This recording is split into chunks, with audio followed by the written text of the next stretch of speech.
Hello అండి. అందరికీ నమస్తే. Welcome to Subbu's kitchen. ఈరోజు వీడియోలో కర్బూజా జ్యూస్ ఎలా తీసుకోవాలో చూపించబోతున్నాను. ఈ సమ్మర్‌లో ఎండల వేడిని తట్టుకోవడానికి, అలానే నీరసాన్ని తగ్గించుకొని ఒంట్లో శక్తిని పెంచుకోవడానికి తప్పకుండా ఇలా ఒకసారి కర్బూజా జ్యూస్‌ని ట్రై చేయండి. చాలా అంటే చాలా బావుంటుంది. ముందుగా 1 టేబుల్ స్పూను సబ్జా గింజలు ఒక గిన్నెలోకి వేసుకొని, కొంచెం వాటర్ వేసుకొని ఒక పావుగంట పాటు నానబెట్టేసుకోండి. ఒక పావు కప్పు సగ్గుబియ్యాన్ని వేరొక గిన్నెలోకి వేసేసుకొని, వీటిని ఒకసారి బాగా శుభ్రంగా కడిగేసుకున్న తర్వాత మరికొన్ని వాటర్ పోసి ఒక అరగంట పాటు నానబెట్టేసుకోండి. స్టవ్ పైన ఇప్పుడు ఒక గిన్నె పెట్టేసుకొని అందులోకి 2 కప్పుల వరకు వాటర్ వేసుకొని, వాటర్ ఇలా మరిగిన తర్వాత నానబెట్టుకున్న సగ్గుబియ్యాన్ని వేసేసుకొని ఒక 4, 5 నిమిషాల పాటు ఉడికించుకోండి. సగ్గుబియ్యం నానబెట్టుకున్నాం కాబట్టి ఎక్కువ టైం పట్టదు ఉడకడానికి. చూసారు కదా! ఇలా ఉడికించుకున్న తర్వాత ఇప్పుడు స్టవ్ ఆఫ్ చేసేసుకొని ఒక స్ట్రైనర్ తీసుకొని స్ట్రైనర్‌లోకి వడకట్టుకోండి. పైనుంచి కొంచెం చల్లటి వాటర్‌ని వేసేసుకోండి. ఇలా వడకట్టుకున్న సగ్గుబియ్యం వాటర్‌ని పడేసుకోకుండా ఒక చిన్న చిట్కా చెప్తాను. మీకు నచ్చితే ట్రై చేయండి. ఈ వాటర్‌లో 1 టేబుల్ స్పూన్ షుగరు, పావు టీ స్పూన్ సాల్టు, అలానే పావు టీ స్పూన్ నెయ్యిని యాడ్ చేసుకొని ఒకసారి బాగా కలిపేసుకొని వేడిగా కానీ లేదంటే గోరువెచ్చగా కానీ సర్వ్ చేసుకోండి. ఒంట్లో వేడి చిటికెలో తగ్గిపోతుంది. ఇందులోనే మనం నానబెట్టుకున్న సబ్జా గింజలు ఒక స్పూన్ వేసేసుకొని ఇలా కలిపేసుకొని తాగారంటే చాలా టేస్టీగా ఉంటాయి. అలానే ఇట్టే వేడి తగ్గిపోతుంది. తప్పకుండా ట్రై చేయండి.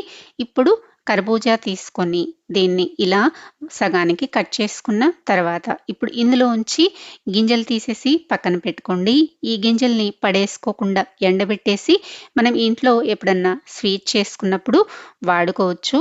ఇలానే తీసేసుకున్న తర్వాత ఇప్పుడు లోపల గుజ్జుని తీసేసుకుందాము. ఇలా స్పూన్ తోటి ఇలా నీట్‌గా గుజ్జుని తీసేసుకుందాము. బాగా పండిన కర్బూజా అయితే జ్యూస్ చాలా బావుంటుంది. పీలర్ తోటి చిక్కుని తీసేసుకొనైనా ఇలా ముక్కలుగా కట్ చేసుకోవచ్చు. కాకపోతే ఇలా తీసుకున్నారంటే ఈజీగా అయిపోతుంది.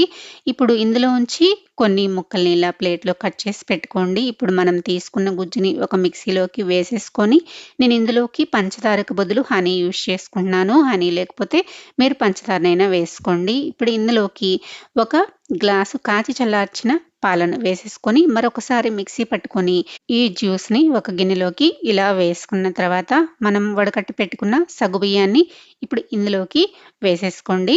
ఇప్పుడు మనం నానపెట్టుకున్న సబ్జా గింజలను కూడా వేసేసుకోండి. నేను మొత్తం వేసుకోవడం లేదండి. 2 టేబుల్ స్పూన్ల వరకు తీసి పక్కన పెట్టుకున్నాను పైన డెకరేట్ చేసుకోవడానికి. ఇప్పుడు కర్బూజా ముక్కలను కూడా అంతేనండి. సగం వేసేసుకొని సగం పక్కన పెట్టుకున్నాను.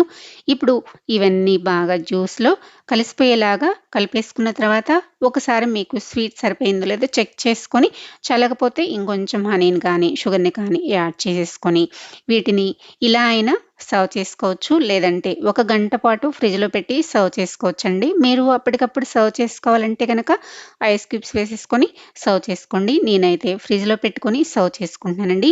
ఇలా గనక సర్వ్ చేసుకున్నారంటే చాలా టేస్టీగా ఉంటుంది. కర్బూజా అంటే ఇష్టం లేని వాళ్ళు కూడా చక్కగా ఇలా చేసి పెట్టారంటే చిటికెలో తాగేస్తారు. అంత టేస్టీగా ఉంటాయి. పైన ఇలా కర్బూజా ముక్కల్ని, ఒక స్పూను సబ్జా గింజలు, అలానే మీకు నచ్చిన డ్రై ఫ్రూట్స్ తోటి ఇలా డెకరేట్ చేసుకొని సర్వ్ చేసుకోండి. మరి ఈ టేస్టీ అండ్ హెల్తీ జ్యూస్‌ని మీరు కూడా ట్రై చేసి ఎలా వచ్చిందో కామెంట్ చేయండి. వీడియో నచ్చితే లైక్ చేసి, సబ్స్క్రైబ్ చేసుకోండి, షేర్ చేయండి. మరో మంచి వీడియోతో మళ్ళీ కలుద్దాం. Thanks for watching.